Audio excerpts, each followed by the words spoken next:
Good morning, it's Tuesday. It's August 18th. Last night in the video we talked about the storms and the hitting the houses of the wise and the foolish builders. And they're powerful, and they're powerful enough to bring down the house and make it crash. And I was thinking about that, this God using the storm to demonstrate what life is about. And really, the Bible has a lot to say about the weather and about the storms. I want to look particularly at Psalm 29 this morning because we heard about the storm crashing and the winds beating against this house last night. Well, we experience those things in storms here and right now.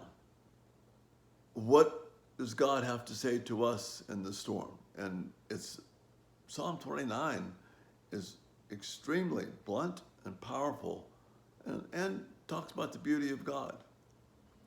Psalm 29 is a massive psalm.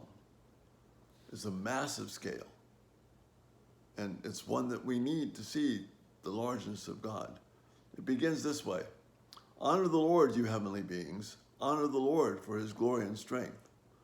Honor the Lord for the glory of his name. Worship the Lord in the splendor of his holiness. This is a song that the people were to sing in worship to God. And right at the beginning of it, in this praise to God, there is instruction for the heavenly beings, people who don't live on this planet. Just as in Ephesians 3:10, we hear that the purpose of the church was to make known the manifest wisdom of God, make that manifest to all of the creatures of the universe. Well, now we are challenging all the creatures of the universe to honor the Lord for his glory and strength and power. So if we're talking about people who inhabit the universe and we want them to be blown away by the glory of God and the power of God and the strength of God, wow. This gives us some sense of the greatness of God. And then that comes down to home to us in the particulars of what we see in the creation around us. But he's addressing the entire universe and some kind of creatures that live out there. I don't have all a clue to what it is, except that we're talking to them, and we, through psalm and worship, are commanding them to give honor to God. That's pretty amazing. The voice of the Lord echoes above the sea. The glory of the God of glory thunders. The Lord thunders over the mighty sea. The voice of the Lord is powerful. The voice of the Lord is majestic. The thunder is the voice of God. I talk about that a fair amount, but here this psalm gives us vivid, graphic impact. If we want to hear from God, the thunder is there. It reminds us of his greatness and his power. And it's majestic. Yes, it's terrifying, but it's majestic. The voice of the Lord splits the mighty cedars and these big giant cedar trees. The voice of the Lord shatters the cedars of Lebanon. And you see that when there's a fierce lightning strike and thunder, it does that. He makes Lebanon's mountains skip like a calf. He makes Mount Hermon leap like a young wild ox. These massive mountains before the power of God,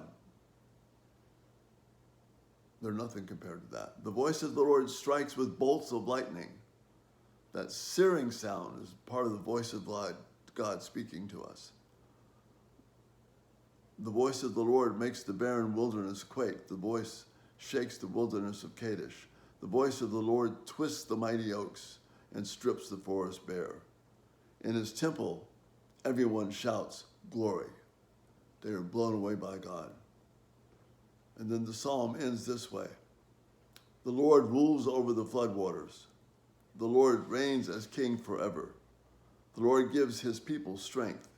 He blesses them with peace. Now this great God, the one that we just commanded the creatures of the universe to honor and give glory to, the one who read about this tremendous power of thunder, the tremendous, awesome shaking of lightning, and the vivid displays that are there. God then says, whether it's floods or whatever, he rules as king forever. And then this Lord gives strength to his people and he blesses them with peace. God giving me strength, this God who controls this kind of power, gives me strength and peace. Jesus said that the Lord rules over the winds and the waves. And the apostles looking at that and said, Jesus rules over the winds and the waves. That's power. The things that you and I struggle with, we have the power of God. Paul talks about the same kind of dynamic power as what raised Jesus from the dead. Well, we see a graphic display of it in the great power of the storm. So when you experience the storm, realize that you're experiencing the power of God, and that strength that brings that storm is the strength that gives peace to you and the strength for you to obey, even in really hard circumstances. Psalm 29, the power of God, the voice of God, is for us and brings us peace. And that's the thought for today. You have a great day, and we'll see you tonight. Bye-bye.